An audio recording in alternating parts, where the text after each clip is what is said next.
Hola, mi nombre es Jessica Daniela Martínez Cuervo y a continuación vamos a hacer la explicación sobre la frontera agrícola y el uso de agroquímicos en la zona de páramo, específicamente en el páramo de Guacheneque, municipio de Villapinzón, Cundinamarca. ¿De qué trata este conflicto? El páramo de Guacheneque es la cuna del río Bogotá en el municipio de Villapinzón y enfrenta una gran depresión debido a la frontera agrícola y al uso intensivo de agroquímicos que degradan un ecosistema estratégico del que dependen miles de personas río abajo.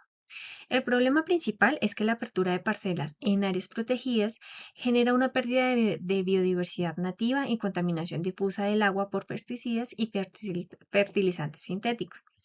Además, se genera una tensión, pues la subsistencia campesina choca con la necesidad de proteger un ecosistema que regula el ciclo hídrico regional. El propósito es demostrar que la conservación no debe lograrse excluyendo a los habitantes, sino mediante una transición justa hacia la agroecología. Vamos a hablar sobre derechos humanos y medio ambiente, que es un vínculo indisoluble.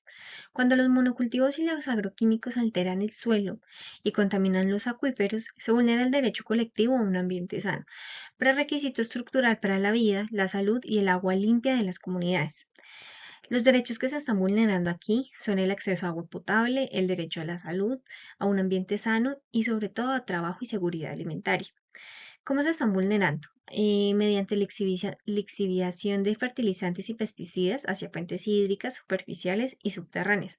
Tenemos pérdida de frailejones, lo que debilita la regulación hídrica del territorio, y además tenemos un riesgo epidemiológico directo de la población rural por contaminación del agua y generando un desabastecimiento progresivo que exacerba la vulnerabilidad frente al cambio climático.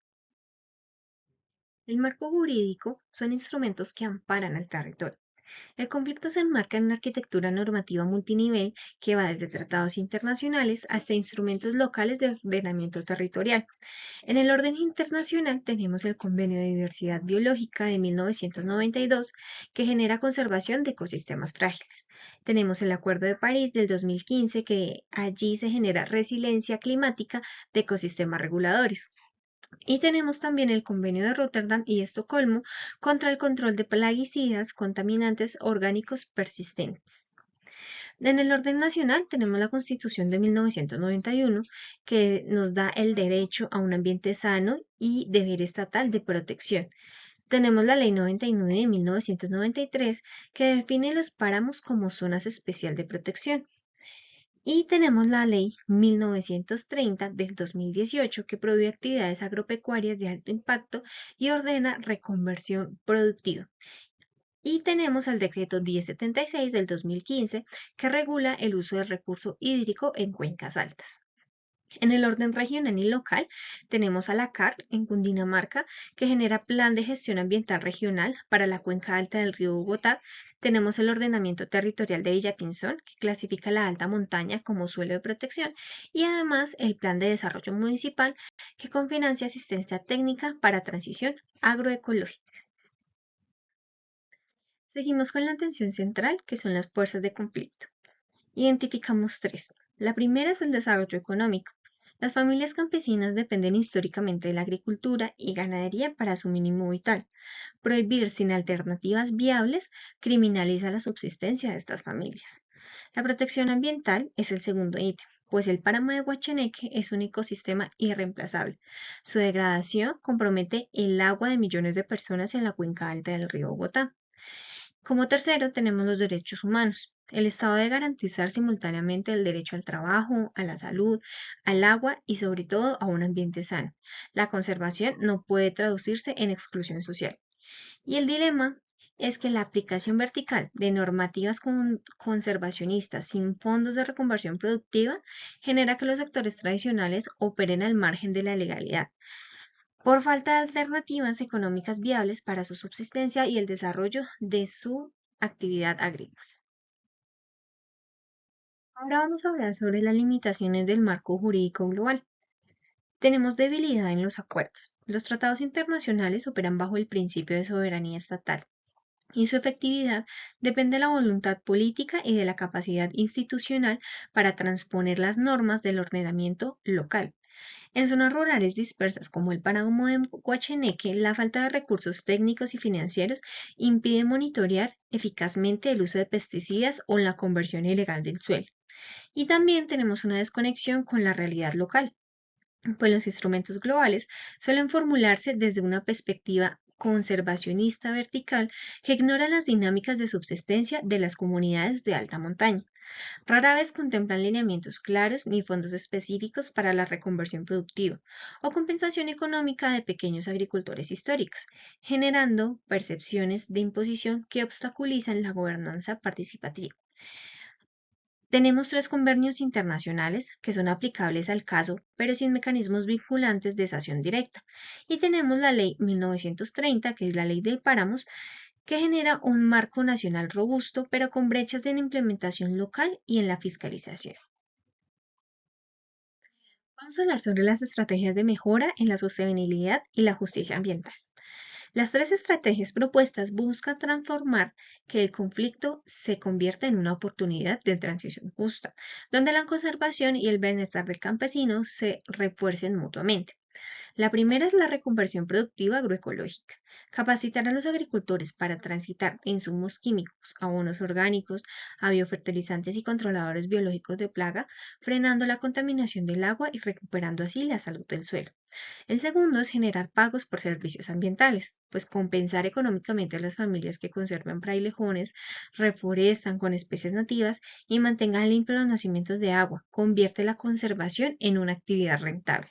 Y tercero, generar comercialización justa y sellos verdes. Crear canales directos a mercados ecológicos y un sello de origen que certifique que los productos protegen el páramo de Guacheneque, garantizando precios justos para la producción sostenible en las familias. Siguiendo con las estrategias de mejora, también tenemos gobernanza comunitaria y gestión de residuos.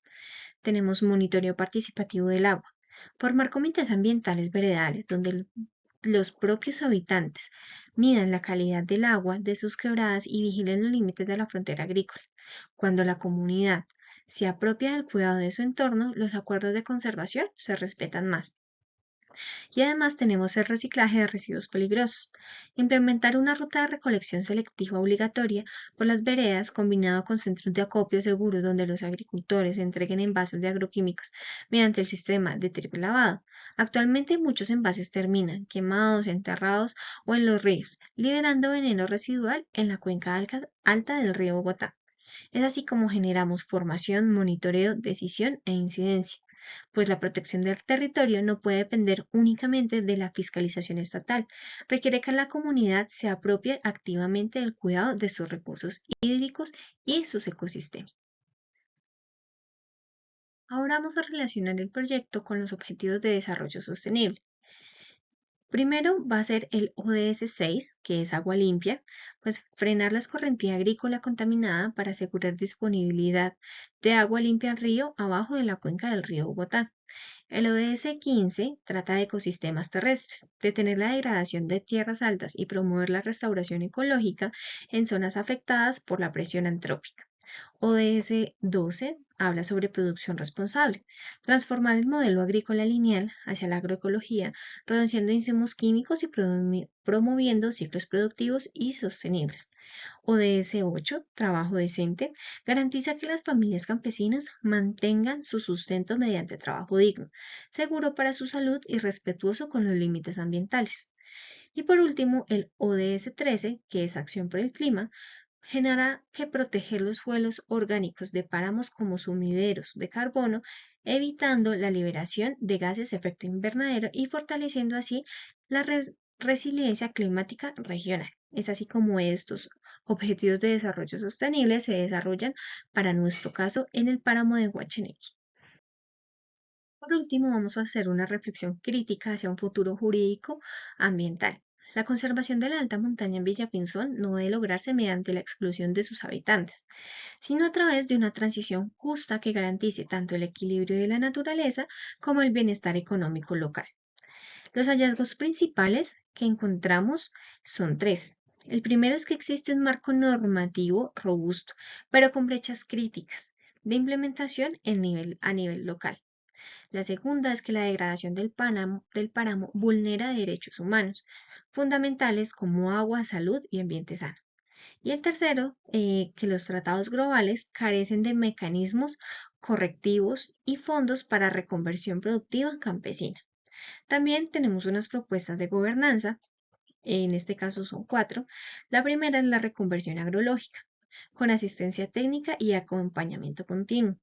La segunda es el pago por servicios ambientales como un incentivo económico directo a familias rurales. El tercero es generar comités comunitarios de monitoreo participativo del agua y el territorio. Y el último, políticas locales que articulen el sistema de ordenamiento territorial del Plan de Desarrollo y la Ley de Páramos. En conclusión, el futuro del marco jurídico global ambiental existe gracias a que si se transita sobre la prohibición punitiva a la gobernanza participativa y a la justicia ambiental, donde las comunidades sean protagonistas de la conservación, no sus víctimas. Gracias.